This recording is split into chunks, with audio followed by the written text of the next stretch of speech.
The topics and opinions expressed in the following show are solely those of the host and their guests and not those of W4CY Radio, its employees, or affiliates. We make no recommendations or endorsements for radio show programs, services, or products mentioned on air or on our web. No liability, explicit or implied, shall be extended to W4CY Radio or its employees or affiliates. Any questions or comments should be directed to those show hosts. Thank you for choosing W4CY Radio.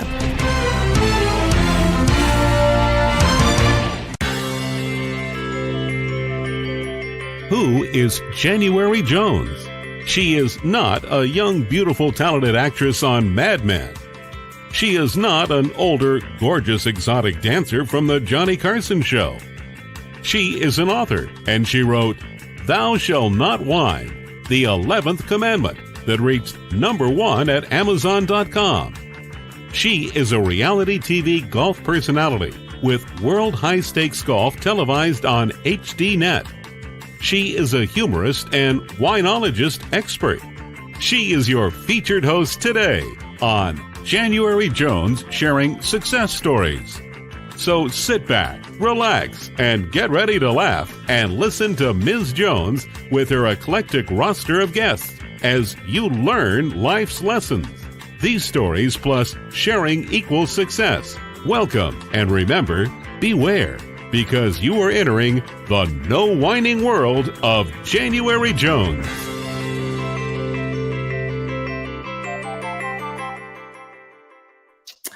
Hello, everyone. I hope you're having a wonderful day today. I'm January Jones, and I would like to welcome you to our podcast. As you can see, I'm wearing my hat of the day. Today, it's a history navy blue hat. My new brand is Glitter Granny, old hat lady. Actually, I love the hats because then I don't have to do my hair. Now for my listeners, let me ask you a question. Did you know that it is 60 years since the Kennedy assassination? Now, isn't that hard to believe? I mean, 60 years. Everyone remembers where they were when it happened. And it was such a tragic thing. The whole country went into mourning. And still, 60 years later, people are still asking, who killed Kennedy? It's the big question, and it's been going on for 60 years. Tell me, would you know why Aristotle Onassis would be in the White House during JFK's funeral as the guest of the First Lady? Not many people know that. Did you know that after Jack Kennedy died, Jackie basically was broke and needed money? Tell me, why do you think Jackie would decide to marry Aristotle Onassis, who happened to be the richest man in the world at that time? Have you ever wondered why such a young, beautiful woman would marry someone so much older? He was 30 years older. That's quite a bit. Could you imagine what it would be like to go from a wedding chapel to a honeymoon on your own yacht and private island? Do you wish you could meet someone who can tell you more about the greatest crime of the last century? Have you ever heard about a book entitled Oh No, Jackie O? I should say an audiobook. If you can answer yes or maybe to any of these questions that I've asked you, you are in the right place, and I would like to welcome you to January Jones Sharing Success Stories. So now it's time, rest, relax, go get some wine, get some cheese and crackers, and join us in the no wine zone. Let me tell you a little bit about my guest. She is known as the Story Genie, and she has been on our show several times before, and she is also a dear friend of mine. She has done the audiobook my audiobook, Oh No, Jackie O, for us. And I'm so pleased to welcome back to the show, Jeanne Corcoran. Hi, Jeanne. How are you doing today? Hi, January. I'm great. It's wonderful to be on your show again. I always have so much fun, and it's always so informative and interesting, and even reminds me of things I already know but forgot. Well, before we go on, just give our listeners a brief little summary of your background. You have such an interesting background, especially what you did when you were working in Los Angeles and the Film Commission. Tell us just briefly what your history is. Sure. Well, I'll start current and work backwards briefly, so I don't say too much for too long. I've been a film commissioner for over 25 years now, and I was a film commissioner and the production manager for the State of Nevada Film Commission, headed in Las Vegas, Nevada for about 10, 11 years. And then I came down and founded the Sarasota County Film Commission, called Sarasota County Film and Entertainment Office. And I did that for almost 14 years until COVID knocked me into the unemployment line, or into retirement, however you want to look at it. And everything happens for a reason. But my Story Genie background is that I have always been, since I was very young, an entertainer of children. I've been writing children's books. I've been writing rhyming stories. Back in 2004, for a couple of years, I actually had a television program called Tales from the Story Genie. And we had children under 12 years old singing and dancing and performing. You can see it online at my website, storygenie.com, pieces of it. And we thought we were on the way to great things and high places. And we were on 48 stations across the country. And we were on family television and cable and so forth. And it was just rocketing for us. And my music collaborator, Karen, and her husband, Duncan, were in the show. And unfortunately, Duncan, who was our Duncan the Giant, was also our financial guy. And he became ill, and it changed the whole complexion of everything. And Story Genie kind of ground to a halt. But we are now relaunching. Here it is, in 2023. And relaunching 20 small Story Genie Teeny Tales, as well as a podcast. So my background is acting, writing, performing, helping other projects, working with projects from Hollywood and Los Angeles and everything in between. Well, I'd like to share with our listeners that Jeanne and I are part of a small group of gals, and we meet every Wednesday for lunch to, solve all the world's problems. And shout out to Ruth Ann, Nancy, and Chris. And we were having lunch one day, and I was talking about Oh No, Jackie O, and that I really wanted I wanted to do an audio book. Turns out Jeanne, sitting across the table for me, says, well, that's what I do. Yes. Talk about serendipity. And so she now has done all my books on audiobook. And so exciting, yeah. Yeah, and I'm so happy with it and so pleased. She's got the best voice to listen to. Believe me, I was just on a trip and I listened to her voice for quite a long time. It was wonderful. Well, I love doing it. And I'm on I think I'm at 17 or 18 client books for all different kinds of people, for all different kinds of subjects, and everything from socio-political to good health and meditation. But your books are my favorites. I have so enjoyed them so much. And I'm just enriched by all that knowledge that most people just don't have. I mean, that's a surprising amount of knowledge. And you are the most awesome mega researcher I have ever met. Nobody has kind of bibliographies in their books that you've got. I know the bibliography is ridiculous, but this is what I was taught when I went to Catholic school, University of Detroit, and Immaculata High School in Michigan, and research. And that's, and this was research that was done the old-fashioned way. This book was written before we had access to the internet. I did it the old-fashioned way in libraries. Now, before we start talking about Oh No, Jackie O, tell me, Jeanne, interesting, what did you think before you met me, before you read my book? What were your thoughts and perceptions about the Kennedy assassination? Well, I think I was very representative of most of Americans. I thought it was very tragic. I thought he was a charismatic president. I was very, very young at the time when he was assassinated, so I didn't really know whether his politics were effective or not, but he was handsome and he was witty. And, it just was a heartbreak to see such a young man cut down in his prime. And of course, she was stunning on his arm. She was like the perfect, most beautiful, most exotically and stylishly cut out first lady I'd ever seen. Yeah. So it was tragic and it was heartbreaking. And I remember my teacher, I think I was in the third grade, he came in crying. He actually came into the classroom crying that the president had been shot. And we all just sat there stunned. And then later at home on television over the course of time, I actually saw the Jack Ruby live murder of of Oswald. And the whole thing was just so stunningly horrible. Mm-hmm. It was more than my young mind could really wrap itself around. But that's the impression that I kept, and the fantasy to a certain degree of JFK and Jackie Kennedy being this perfect, ideal, beautiful, youthful president and first lady that America had never seen and has never seen since. And we've had some great first ladies. I mean, Nancy Reagan was stylish. Michelle Obama was just a class act. We've had a lot of great first ladies, let's say it. But I just have never seen one like Jackie. She was one of a kind. Yeah, and that was an interesting aspect to it.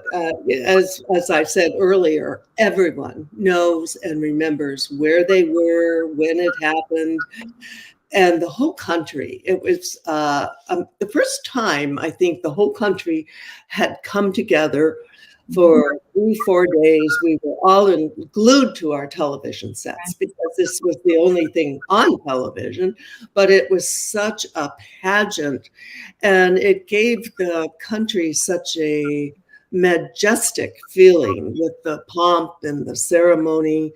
It was like England being installed or being it was like watching a coronation. Yeah, really? Exactly. And that actually at that point in time, Jackie was a coronation. She did become the queen of our country, at least the queen of our hearts at that time. We're going to take a break right now and talk about another book that I wrote, Thou Shalt Not Whine.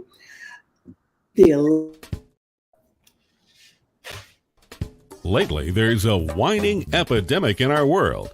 People are even whining about whining. Are you sick and tired of listening to everyone whining all the time? So was January Jones, the author of Thou Shalt Not Whine, the 11th commandment that reached #1 at Amazon.com.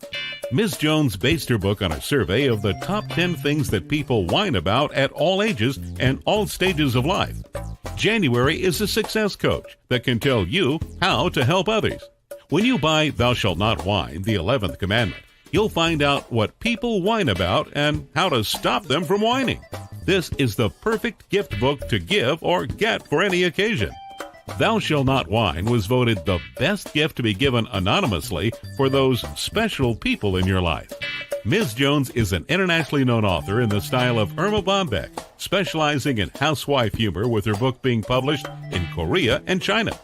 You can find Thou Shalt Not Whine at Amazon.com. Welcome back with my guest, the Story Genie, Jeanne Corcoran. Jeanne, before we go on with our podcast, could you share with our listeners your contact information, your website, so people can buy your books and follow you? Sure. It is Story Genie, STORY, like tell a story, GENIE, like a genie in a bottle, storygenie.com. And you can email me, Jeanne, GENIE, at storygenie.com. It's very easy. And on my website, you'll see clips of books, you'll see clips of the video, you'll see a whole lot of interesting stuff. And we hope to be launching before the end of the year my brand new series, Story Genie Teeny Tales. So for any child in your family or just for youthful grown-ups, it's all fun. And it's all in rhyme, most of it. All original music, all original everything. Wonderful. Now let's talk a little bit about Oh No, Jackie O, and the fact that, were you surprised when you realized that Jackie Kennedy's private papers are sealed or were sealed until the year 2044? That we're talking about sealing your papers for 80 years. What in the world is she hiding? What does she not want her children to know about her and her life until she was dead and gone? What did she push so far into the future that even her children would be elderly? Yeah. So, Yeah, that was just shocking to me that she would seal her papers. It was a very intriguing question. That's what kind of led to my research on this book. Then, as I'm going through my research, the most shocking thing to me was when I discovered that Aristotle Onassis was her guest in the White House during the funeral. Yeah. Did that surprise you, Jeannie? So many things about this book surprised me. I can't list them all. I mean, it was so eye-opening. It was as if every page contained things that made you go, oh, I never knew that. Oh, wow. Really? I can't believe it. But I believe it because the research was so great. Yes, Onassis being the only non-family member, and there were members of her own family she did not include in the White House, that didn't stay in the White House, her own sister, her own mother. And yet here was this man that her husband had forbidden from being in the United States, had forbidden from coming into our country, and referred to as a pirate and many, many other very unflattering things that JFK said about Onassis. And there he was, hidden away quietly and subtly inside the White House the night of his murder. I mean, it's just stunning to me. Yeah, and most people don't know that prior to the assassination, 1 month early, month and a half, October 1st, 1963, Jackie was Ari's guest on his ship, the Christina. And she went, although JFK was not keen about it. He did allow her to do it. But when she left the ship, Ari gave her over $50,000 in jewels, little farewell gift. So a little farewell gift. Yeah. Little farewell. And prior to the assassination, JFK had actually forbidden Onassis to enter the country until after the election. So there he shows up at the White House. What a shock that must have been to his family. Well, I think Onassis was the penultimate patriarch. I think his family, he ruled his family with an iron hand, not necessarily an iron fist, but an iron hand. And whatever he said, he ruled the people that worked for him. And he basically ruled most of Greece and the industry of the world. And his wealth and his power was not questioned. People did not argue with him. And I don't think his family argued with him either, even though they were probably just dumbfounded by the whole thing. Although he had made overtures to Jackie over time, and she and her sister had spent time on the yacht. I mean, there was a lot of cross-pollination going on back there between Onassis and Jackie Kennedy at the time. And it's interesting, Jeannie, that a lot of people felt that or thought because she was the Kennedy, she was wealthy. Well, she was not wealthy. And all the money that was there was tied up in the Kennedy trust funds. And the reality is she was only left a $25,000 insurance policy from JFK, and that she was also getting the interest from a trust fund that had been set up for the children, which was to be terminated upon her remarriage. So she was not as wealthy as people tend to think. In fact, she was a shockingly poor rich girl. Everybody's money was everybody else's money, but not her money. Her stepfather, Hugh Auchincloss, he had all the money when her mother Janice married him. Then she gets into the Kennedy family. The Kennedy family has all the money. She didn't have her own money, and that was something you brought out so pointedly, and how it transfigured her throughout her life of this being a poor rich girl. People thought she was rich and she had no disposable income of her own that she could totally control. She was controlled by other people's money. Yeah. And I think that, Aristotle, well, you know it all better than anyone, I think, on this planet. Aristotle was her escape hatch. That was where all the money lay. And she dove through that escape hatch. I mean, within a few years, and she even she even fell into a web of what could have been very duplicitous, very, a lot of machination going on behind the scenes to free her up just so she could marry Onassis. It's pretty scary stuff. She was the proverbial rich girl looking through the window of wealth and not able to possess it herself.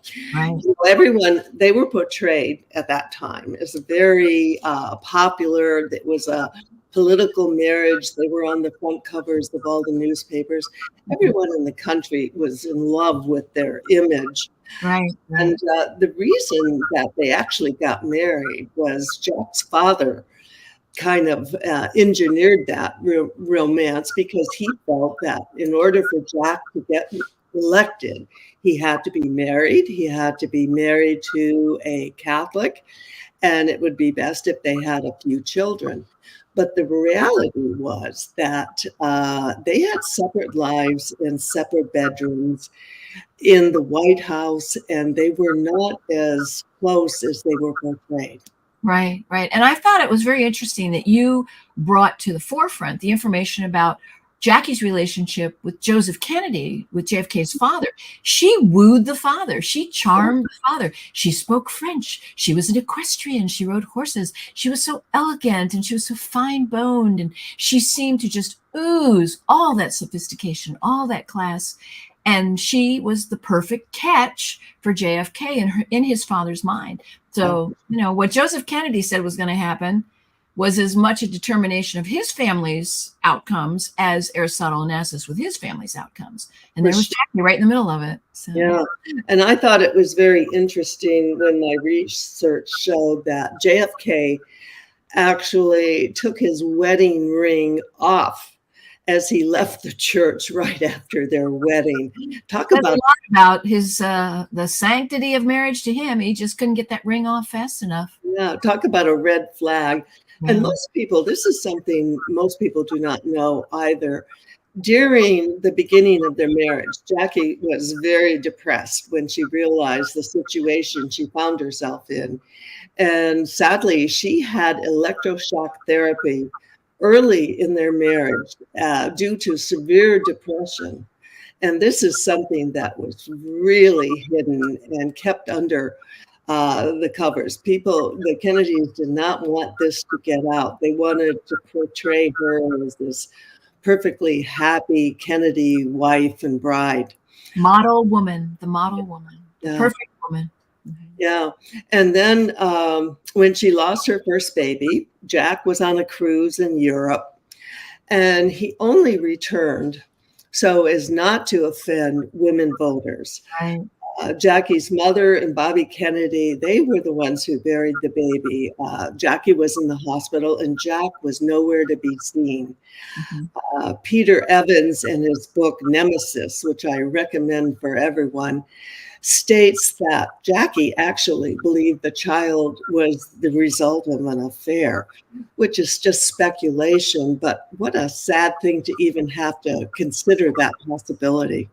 Well, and you know what? That's the kettle calling the pot black, or the pot calling the kettle black, because nobody in the history of the presidency has had more affairs than JFK.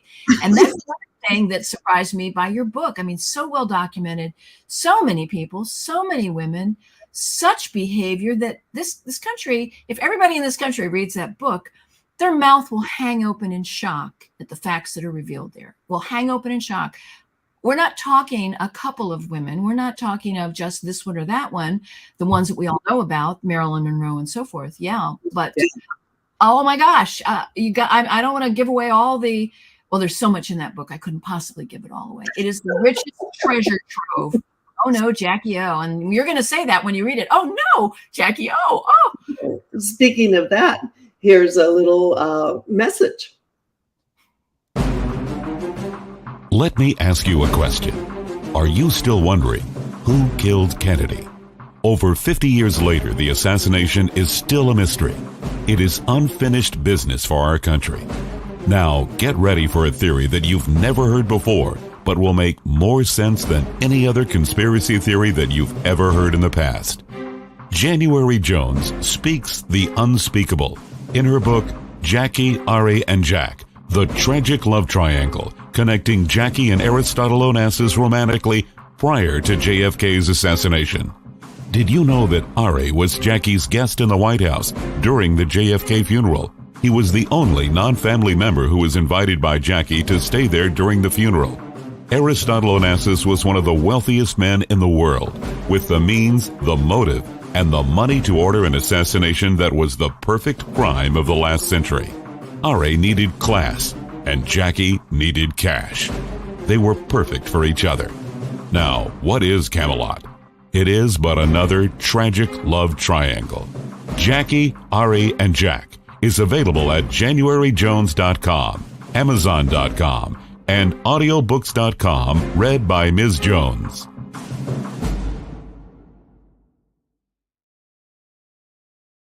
Welcome back with my friend, the Story Genie, Jeanne Corcoran, and she is the audio narrator for Oh No, Jackie O. And Jeanne, you did an incredible job. Before we took our break, we were talking about JFK and his affairs and his life that people didn't know about. And Joe Kennedy, people don't realize that Joe Kennedy actually gave Jackie $1 million to stay in the marriage, because after that point, she was ready to dump him. And Joe wanted her there so he could be elected. And when Jackie was in the hospital, this has really got to me, was having Caroline. JFK at that point had an affair with her sister, Lee Radziwill. And, you know, down the road, what comes around comes back.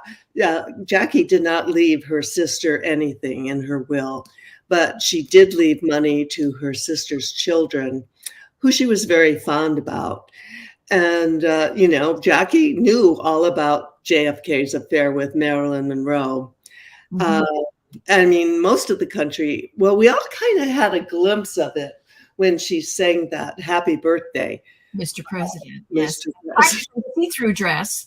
Oh my gosh. And as slinky and sleazy as she could sing it. It was. Yeah.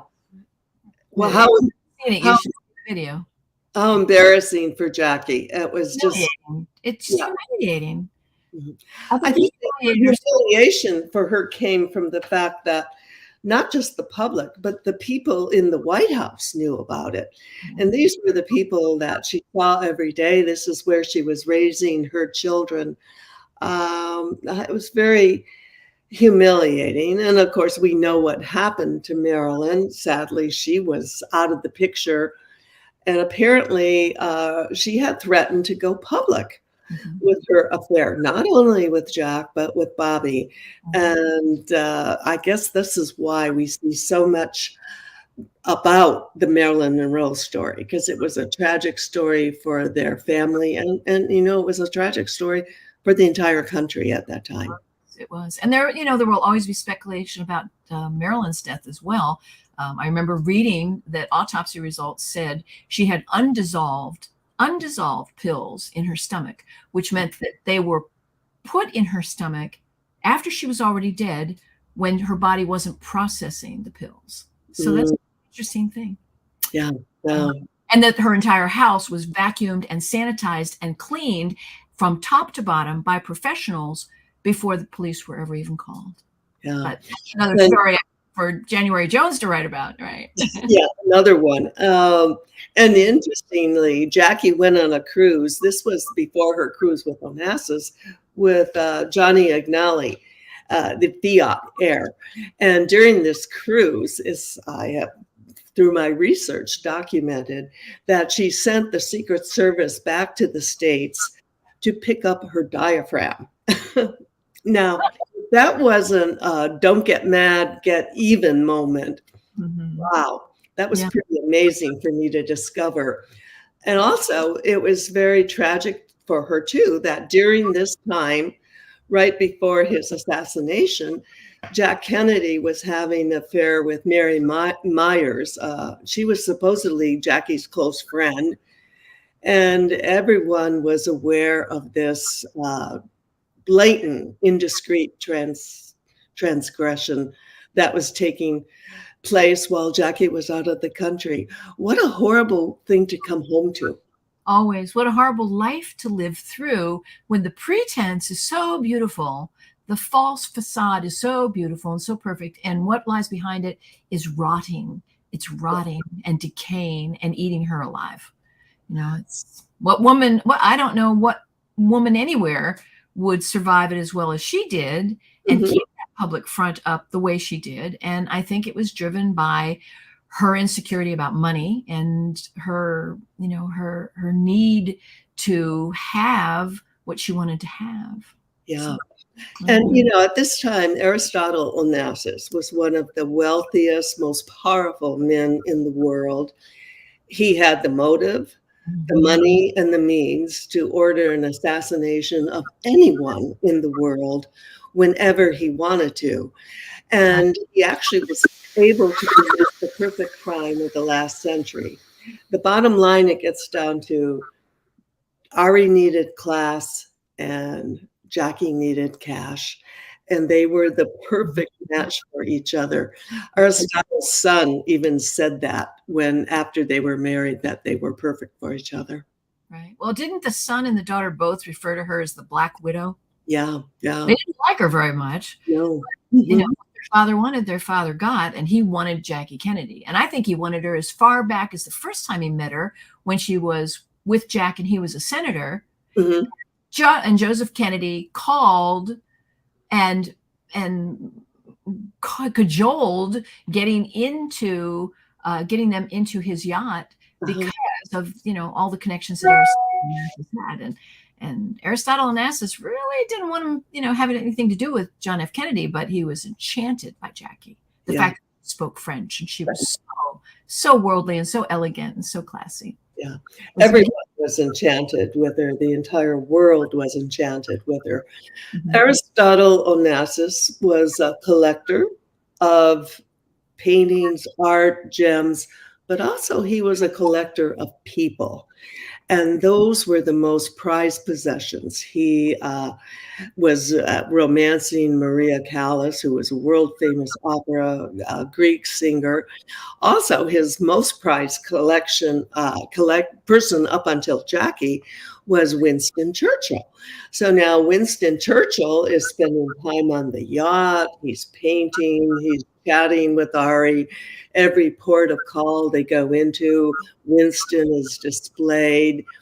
And then when he got his, just flock to him. Yeah, and when he got his eyes on Jackie, she became the crown jewel of his collection of people. And because he was with her, doors open. You know, before he married Jackie, he was just that Greek pirate. Everyone, you know, he was kind of looked down. After he married Jackie, he's now having dinner with the Rothschilds. He has been elevated into a social scene that he had no chance of getting into without her. She opened the doors of the world to him. She was the wonderful collection to his prize jewel.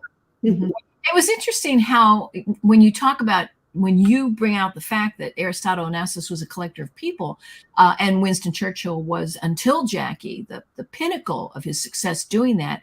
But he was so entrenched with movie stars. Oh my goodness. And so many affairs with movie stars. I think Greta Garbo, didn't Audrey Hepburn have an affair with JFK as well? I mean, the way that Hollywood was woven into all of this, the way that it was woven in and part of them, Peter Lawford, of course, was very showbiz, and all these different showbiz elements. I was very surprised by all of that. I didn't realize, I realized that there were always rumors about this actress or that actress with JFK, but Aristotle Onassis was always, he was with Elizabeth Taylor and Richard Burton all the time. He was with all of these really big, major international stars. What a surprise that was.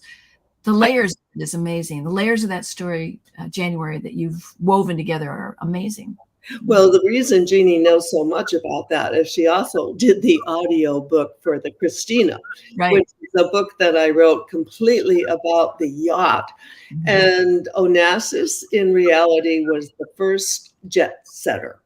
Once he had his yacht, everyone flocked. It was a real status symbol to Right. be with him, to go on his yacht, to be wined and dined. And in the Christina, I described what the yacht was like. Wasn't it amazing, Jeannie?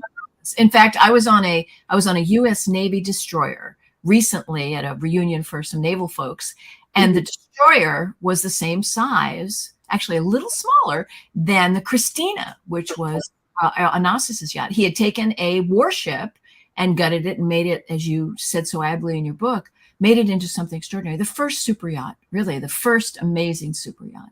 Yeah, Of it its was. Yeah. And people don't realize this, that Onassis was well connected to the mafia in Europe. He was Greek. That's where he lived. That's where he operated. There also were links to drug trafficking in the Golden Triangle and Southeast Asia. Mhm. He was able to transport drugs on his ships, and the ships were actually a perfect cover for the shipping and oil business, was a perfect cover for what was going on below deck.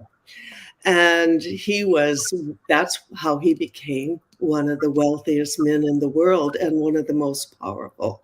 Mhm. Right And now, we're going to take a break and hear about some priceless personalities who have been on my show. Have you ever met someone who was unforgettable? Someone who has touched your heart and soul? People who have faced difficult problems? People who have struggled to find solutions? People who fearlessly shared their stories? People who have not only informed you, but inspired you? People who have priceless personalities. I have been fortunate to host an internet radio talk show called January Jones Sharing Success Stories, and it has been my privilege to interview hundreds of guests. My guests have shared their stories, their struggles, their secrets, and their successes in their own words. In this book, we're talking about people dealing with problems such as incest, molestation, runaway kids, child abuse, drug abuse, polygamy, unemployment, scandal, and starting over. Then there are my guests dealing with difficult physical struggles such as blindness, cancer, and birth defects that are beyond traumatic. My guests have all been exciting, eclectic, and energizing. They have amazed, amused, and even astonished me. I have adored getting to meet them, and I adore sharing them with you. Attention all listeners. Priceless Personalities, Success Stories Shared by January Jones, Volume 2 is now available at Amazon.com in paperback and Kindle editions. You'll be able to meet 10 amazing people who will be sharing their own personal stories with all their struggles, successes, and solutions, sprinkled with lots of humor and hope. Priceless Personalities features a teenager who becomes one of the famous Supremes from Motown, a nurse who as a humorist helps people to heal, an inspiring laughter yoga instructor, a mother dealing with the loss of a child, an incredible motivational speaker, a woman who married 5 times, a gifted paranormal nurse, a wise economist, a funny female humorist, along with an older man sharing his sweet childhood in the Deep South. January's guests are all amazing and amusing. You will never forget meeting them. Go to Amazon.com for your own priceless experience. Welcome back with my guest, the Story Genie.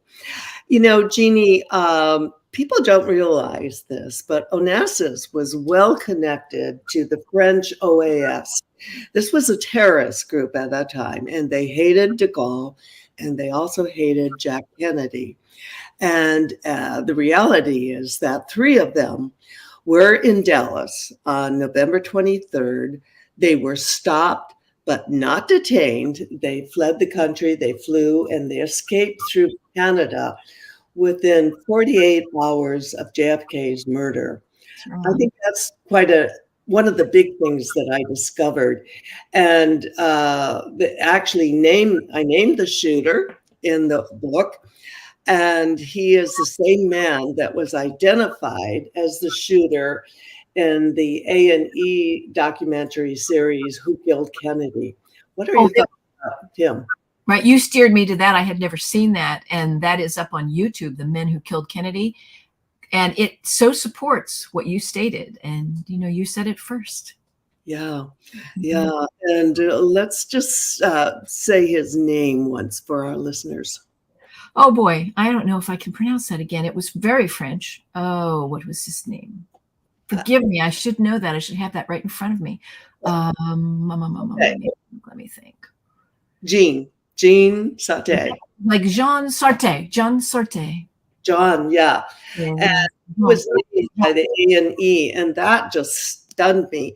And they had something that had been out, and now you can't find it. It's been taken off the internet. Right. So something is going on there.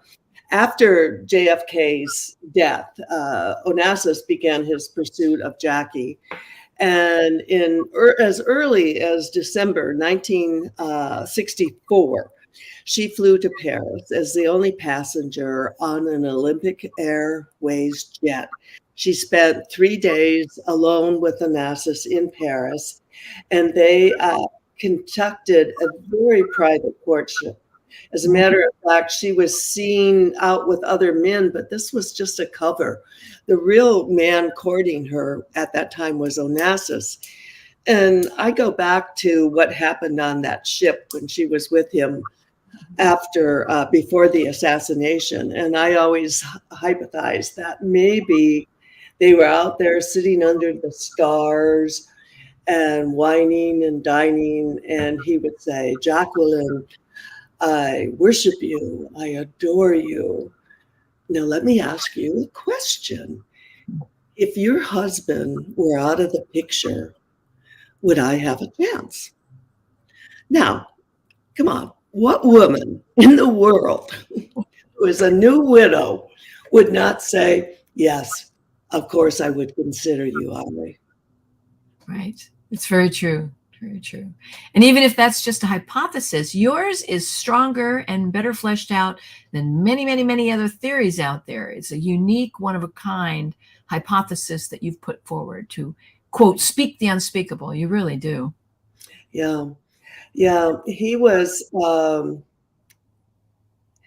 Bobby Kennedy did not like him. Mm-hmm. They were enemies, complete enemies, and he was very opposed. And he made Jackie promise that she would not marry him till after the election. Of Bobby Kennedy, right?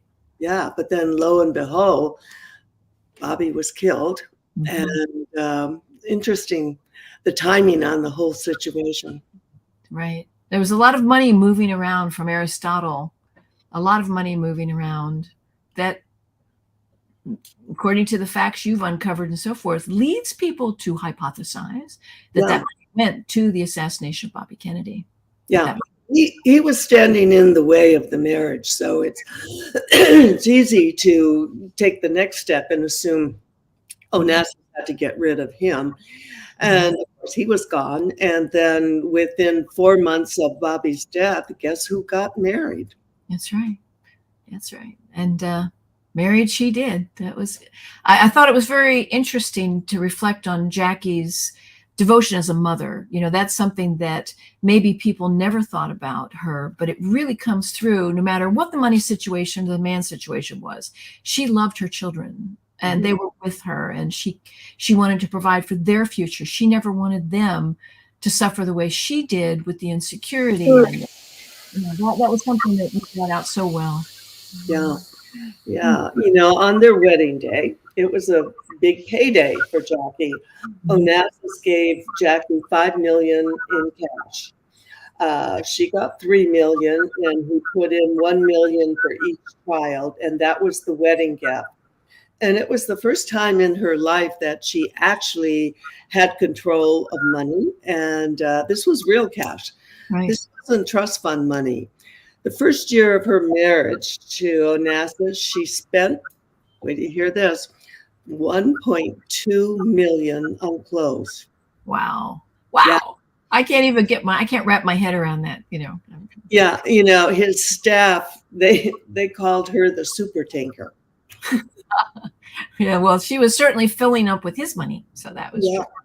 Yeah. But she had she had a psychological need for money.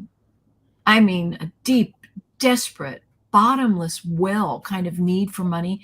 And you brought that out about her piece by piece and bit by bit and person by person, her own brother or her own stepbrother. I mean, everyone knew it who truly knew her, that she was desperate to have money of her own and be independently wealthy, that couldn't be controlled by anybody else. And I don't think anyone has ever really expressed it in such clear detail as you did. And that's probably because your sources were so extensive, so extensive. Yeah. And after Ari's death, she and Ted Kennedy negotiated with Jeanne Onassis for what she would receive.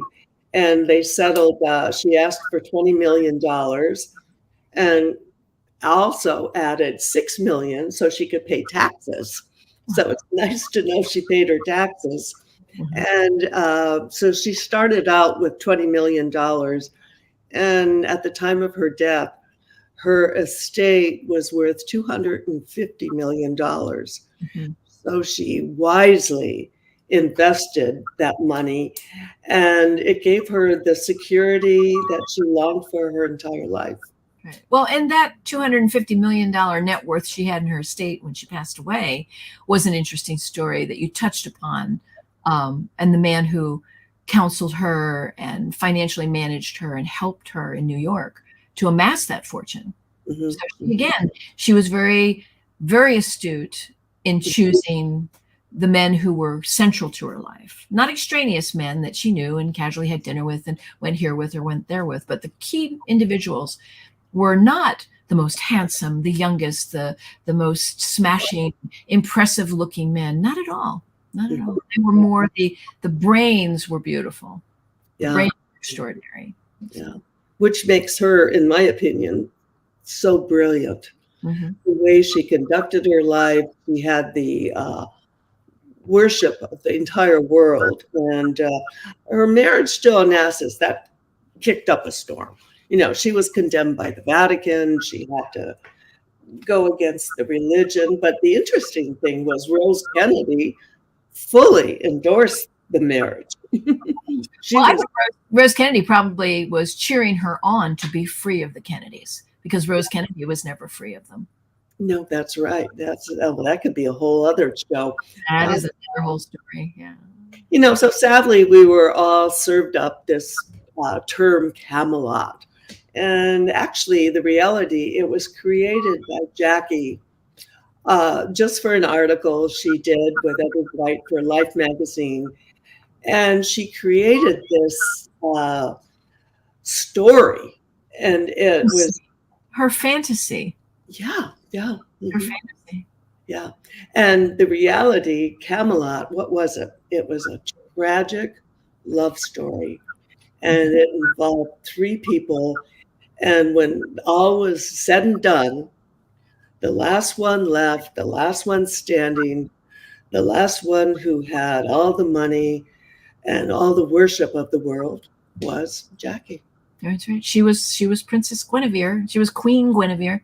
And it was interesting, too, your background that you provided on her as a child and how she loved the princess motif. And she loved the princess type clothing and little crowns and little scepters. And she always, from early childhood, wanted to be royalty.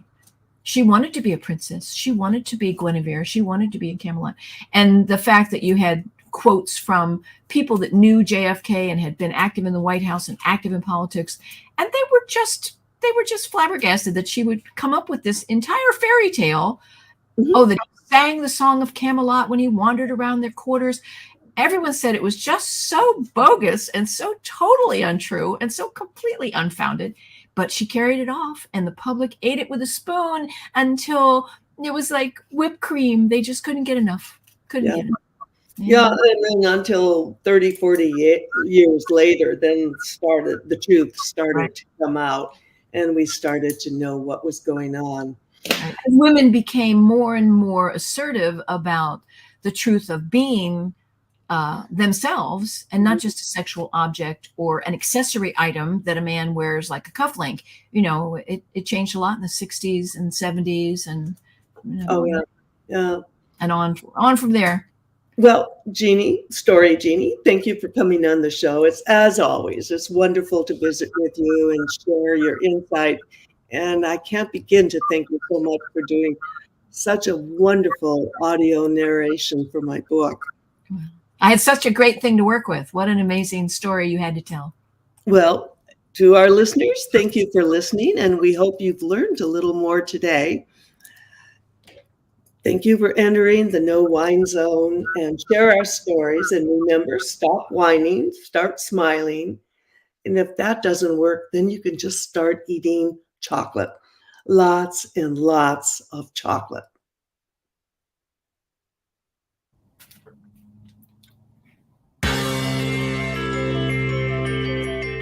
We want to thank you for listening to January Jones Sharing Success Stories. Always remember Ms. Jones' personal mantra, if you can think it, you can do it. That's what all of our guests have done with their lives, and so can you. You are the ultimate success coach in your own life. All you need to do will be to start sharing your own story with your family and friends. We hope that our guest stories will encourage you to explore an equation in your future that will combine your creativity plus connecting with others will enable you to be successful too. Always remember, your passion plus your purpose will equal prosperity as you explore the wonderful world of January Jones.